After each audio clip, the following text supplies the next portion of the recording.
Chaque après-midi dans Historiquement Vôtre vient ce moment de l'émission où il règne une petite tension. Et votre envie de nous opposer, Clémentine et moi, cher Jean-Luc, n'y est pas pour rien. Mais ça, c'est le problème du jeu en général. Hein. Il faut un gagnant et un perdant. Après, on peut faire comme dans l'école des fans. Hein. À la fin, tout le monde a gagné. Non, moi je préfère gagner directement, mais sans jouer. Ah bah écoutez, j'en parlerai à notre rédacteur en chef, mais j'ai bien peur qu'il ne soit inflexible. Allez, jouons. Stéphane, j'ai envie de vous dire que la guerre, c'est moche. Ah oui. Hein. Et mais ça mouille.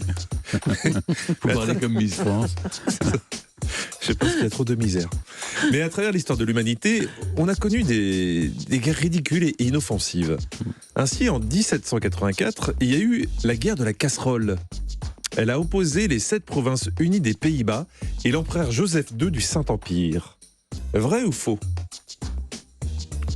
La guerre de la casserole en 1784. Alors là, j'ai jamais entendu parler de cette guerre. Jamais. C'est pour ça que tout à l'heure, j'avais passé Alors la guerre de la casserole, ça me dit rien, mais il y a eu une guerre au nom un peu débile, me semble-t-il. Est-ce que c'est... Ça se trouve, ça va être la guerre de la marmite, la guerre de la cocotte minute. 1784. Oui. La guerre du Mais presse-purée, c'était, je crois, Stéphane. Mais 1784, Attendez, oui, on est avant la Révolution. Elle a opposé les 7 provinces unies des Pays-Bas et l'empereur Joseph II du Saint-Empire.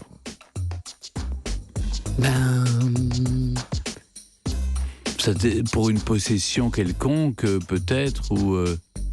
Il y a eu du rififi par là-bas, puisqu'à un moment, il y a bien un marin batave là, qui s'est engagé, mais ça, c'est sous l'Empire, c'est un peu plus tardif, mais... Non, je ne crois pas à la guerre de la casserole. Vous ne croyez pas ? Non. Enfin, il y a peut-être eu une guerre, mais elle ne s'appelait pas la casserole. Elle s'appellerait comment alors ? Je ne sais pas, autrement. Écoutez, moi j'ai envie de dire, faites confiance à votre amie Clémentine. Donc, vous pensez que oui ?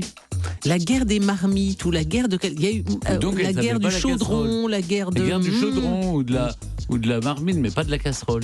Vous dites donc ? C'est faux. C'est faux. Vous avez gagné. Écoutez, c'était pas la guerre de la casserole, c'était la guerre de la marmite. Voilà. Réminiscence. Eh ben, écoutez, mystère de la mémoire. C'est quand même incroyable. Mais pourquoi je me souviens d'un truc aussi débile ? Parce que vous êtes toujours dans vos marmites. Ça doit être ça. Eh ben, exceptionnellement, je donne un point à chacun. Voilà. Si, parce que là, juste récompense de la... Elle a dit tout de suite la marmite, dès le début de la question. Elle m'a impressionné. Ou elle a triché, je ne sais pas. J'espère qu'à la prochaine question, vous me donnerez un point pour... Si vous l'aidez. Non, on a surnommé cette guerre ainsi car il y a rapidement eu un cessez-le-feu. Mais avec quand même un tir qui a touché une marmite qui était sur le navire le Louis, un des 2 bateaux de l'empereur, d'où le surnom, la guerre de la marmite. Voilà. Vous êtes à égalité, un partout, et Stéphane n'est pas content. J'ai gagné quelques points dans l'estime de mes partenaires. Là, vous m'avez impressionné, j'avoue. Est-ce que vous allez continuer ? Normalement, je pense que c'est une question pour vous en plus. C'est au XIIIe siècle que l'on trouve les premières traces de Perchta. Ça vous parle, Perchta ? Ça, c'est une question pour moi. Oui, parce que c'est le folklore germanique. Dans le folklore germanique, Perchta est une vieille femme laide qui vient visiter les enfants pendant les 12 jours de Noël. Aux enfants sages, elle donne une pièce, mais aux enfants qui n'ont pas obéi, elle va les chatouiller, mais jusqu'à la mort. Vrai ou faux ? Ah, c'est mignon ça. Elle est un peu comme la petite souris, quoi. Elle apporte une pièce. Sauf qu'elle châtie les enfants pas sages. J'ai entendu ces histoires de chatouilles, moi. Oui, c'est vrai. C'est vrai. Ah, bien sûr, Perchta, la chatouilleuse. Perchta. Perchta, la chatouilleuse qui a embelli notre enfance. Donc vous dites ? Je dis oui. Vous dites oui. Vous avez perdu. Alors que faisait-elle, Perchta ? Vous avez égalisé, puisque finalement vous n'avez pas marqué de points. Heureusement, sur la première, vous en avez marqué un. C'est faux. Déjà parce que c'est du folklore, donc c'est faux, ça n'a pas existé. Mais surtout, ce n'est pas ce qui est prévu pour les enfants pas sages. Elle les mange comme Hansel et Gretel ? Non, beaucoup plus sympathique. Aux petits enfants allemands pas sages, au XIIIe siècle, on leur disait que Perchta venait les éventrer et leur remplacer les boyaux par des cailloux. Dis donc, ça c'est chouette ça pour élever les enfants. Oui. Pour Stéphane à présent. Parfois, on peut dire que Historiquement Vôtre est un grand Barnum. Le nom de Barnum vient d'un monsieur qui a vraiment existé au 19e siècle. On en a beaucoup parlé. Barnum. Phineas Taylor Barnum, entrepreneur de spectacle. Autoproclamé prince des charlatans, il excellait effectivement dans des numéros douteux. Lequel ne pouvait-on pas voir dans le cirque Barnum? La momie d'une sirène, mais qui avait une tête de singe. L'ancienne nourrice de George Washington, qui avait 161 ans. L'homme ayant une oreille à la place de la bouche. C'est l'oreille à la place de la bouche. La vieille dame. La sirène à tête de singe, c'est très vrai. courant, ça. On en a parlé même dans cette émission. Ça se trouve facilement. C'est très Non, facile, c'est oui, c'est la- très facile à faire. Oui, mais si je vous dis. Oui, c'est La nourrice de Washington, bien sûr. Oui, bien Ça sûr. s'appelait aux Américains. Ça s'appelait. Et Mais la elle avait 3. 161 ans quand même. Hein. Oui, mais bon, voilà, Et dans c'est- une c'est culture faux. biblique, on peut avoir 161 ans. Ah, je dis, c'est le prince des charlatans. Oui, donc il l'a présenté comme tel, mais c'était faux. Elle De n'avait toute pas façon, 161 ans. les trois, il y avait des chances que ce soit Oui. un petit peu faux. Hein. Mais il n'y avait pas l'oreille à la place de la bouche. Il n'y avait pas ça? Non. Vous ne croyez pas? Non, j'y crois pas. Vous êtes sûr? Oui, bah, Ça on m'embête. est sûr de rien. Ça m'embête Sinon- quand même pour votre réputation. Bah oui, mais bon, là, vous m'induisez en erreur. Non, bah alors vous dites quoi? Ouais, je dis ça. Vous dites l'oreille? Oui. Allez, on vérifie. Ça va être la nourrice. Vous avez encore gagné. Voilà, bah oui, non, bah oui. j'ai Non, mais vous ça- induire en erreur. Mais pas- la nourrice et la sirène, ça, on a entendu parler de ça. On ne pouvait pas voir l'homme avec une oreille à la place de la bouche. Les autres, oui. Alors, la nounou Washington Elle était avait- en fait une esclave noire paralysée qui avait 80 ans. Et la momie de la sirène à tête de singe avait été faite par un ami taxidermiste. Bah oui. Voilà. Donc, elle vivait plus beaucoup.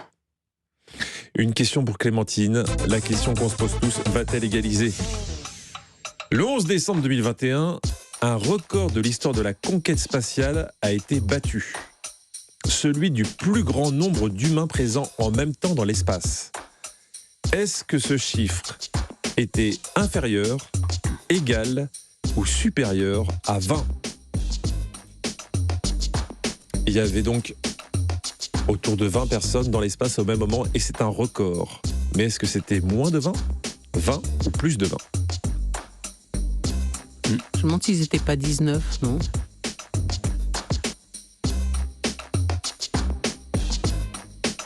Alors, Moins de 20?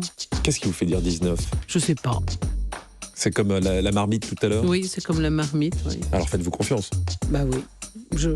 C'est comme la marmite, je sais pas pourquoi je vois 19, donc... Vous êtes voyante maintenant? Ouais, je crois que c'est fini. Ah, bien sûr. Le retour de je Madame suis Soleil. voyante, j'ai des intuitions incroyables, je lis dans les lignes de la main, je peux vous dire des trucs extraordinaires. C'est sur vrai ce qui vous attend, bien sûr. Tout à l'heure. Bon. Alors, tout ça dépend beaucoup de si je vais gagner ou pas. Écoutez, faites-vous confiance si vous Et avez... ben voilà, j'ai dit moins de 20. Ok, et ben on parle là-dessus. Vous avez gagné. Waouh. Elle m'inquiète beaucoup. Vous savez combien c'était? Non, 19. 19. Hmm. Qu'est-ce qui se passe aujourd'hui? Elle est aidée. Elle entend Je me suis dopée. Dieu lui. Vous entendez des voix divines? Eh ben, c'est à cause des évangélistes de Valentin de Boulogne qui m'ont donné l'inspiration Bah, dis donc. divine. Alors 19, il y en avait 10 dans l'ISS et 3 à bord de la station chinoise Shenzhou et 6 à bord du New Shepard. Bah, dites donc. Un véhicule spatial américain, c'était des touristes spatiaux. Je crois qu'il faut que j'aille jouer l'auto là Oui, là, aujourd'hui. c'est le bon Il y a quelque chose. Attention, il reste une question. Vous emballez pas non plus. C'est la question qui va vous départager. Dans la famille Hussein, Saddam. ouais, exactement, on a tous bien connu le père qui fut président de l'Irak jusqu'en 2003. Je vous présente maintenant, toujours dans la famille Hussein, l'un des fils, Oudaï, mort en 2003. Il a été le président de la Fédération d'Irak de football. Voici ma question. Pourquoi Oudaï a tué le goûteur de son père en public avec un couteau en 1988 ? Déjà, c'était une personne très sympathique. 3 propositions. Parce que le goûteur avait présenté une femme à son père. Parce que le goûteur avait marché sur le pied de son père. Parce que le goûteur, en goûtant, a toussé. Un. Ah. Il va falloir avoir la barre. J'ai dit un Bah, avant. non, mais- non, vous ne l'avez Si, pas si, dit j'ai avant, on l'a dit en même Ah, temps. si, Est-ce si, qu'on si. peut réentendre Je vais demander On à la peut régie parce réécouter que on va mettre la VAR. Écoutez bien. Alors, Attention, parce que là, vous savez, ça part au centre de vérification d'arbitrage, qui est à 3 km d'ici. Ça va revenir dans un instant. Et attention, ça va être sans pitié.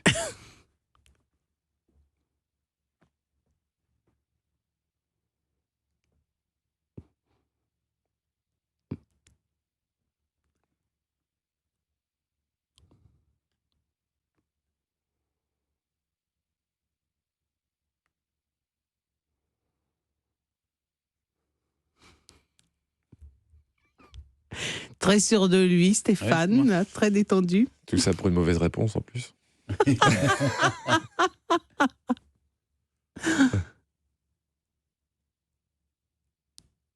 Eh ben, dites donc. Eh ben, on parle là-dessus. Oudaï, mort en 2003. Il a été le président de la Fédération d'Irak de football. Voici ma question. Pourquoi Oudaï a tué le goûteur de son père en public avec un couteau en 1988 ? Déjà, c'était une personne très sympathique. 3 propositions. Parce que le goûteur avait présenté une femme à son père. Parce que le goûteur avait marché sur le pied de son père. Parce que le goûteur, en goûtant, a toussé. 1. Alors là, Stéphane, je ne sais pas comment vous osez dire que vous êtes en premier. Si vous... D'une courte Cécile. Oh. D'ailleurs, le micro le montre. Écoutez, la régie me dit que c'est Clémentine. C'est Ah, Clémentine. Oui. Non, mais alors Oui. vous donnez la réponse à tous les deux. La victoire à tous les deux. Oui, là, Si si c'est ça, la bonne mais réponse, c'est on la est à bonne- égalité. Hein, là, vraiment, ça se joue d'un dixième de seconde, là, ça serait pas juste. Hein. Oui, Ce bah. serait pas On a- juste. on a alors, vraiment tellement... Alors, Non. par ce que je propose, on donne la victoire à Clémentine, sinon elle va être malheureuse. Non, mais pas Et du elle va tout. pas- Mais non, pas c'est du- ça. mais c'est- pas mais- du Faites-lui tout. l'aumône. Non, Par charité. Non, mais Calimero, c'est vous, hein. Ne confondons pas, Bon, d'autant allez, que je viens. Oui. on va se calmer. Je vous donne la victoire à tous les deux. Parce que le goûteur... Mais surtout à Clémentine. Le goûteur a été assassiné par Oudaï parce qu'il avait présenté à son père celle qui allait devenir sa seconde Seconde épouse. épouse, bien Oui, sûr. mais il y a de quoi s'énerver. Moi, Ah je oui. comprends ça tout à fait. Alors, il a quand même été puni, Oudaï, par son père. Ah oui, quoi. Oui, Privé de dessert. presque. Saddam lui a fait faire 1 mois de prison. Parce que quand même, tuer, oui. c'est pas cool. Ouais. Hein. C'est bien, il faut éduquer les enfants. Oui, c'est bien, juste. Et la femme juste, du goûteur mais- et sa mais bon. famille, Oui, bon, pour ça... ça on s'en fout. Bravo à tous vous. à Bon, vous deux. je Bravo, pars jouer au Clémentine. loto sur le champ. Oui, vous devriez, vous avez de très bonnes intuitions aujourd'hui.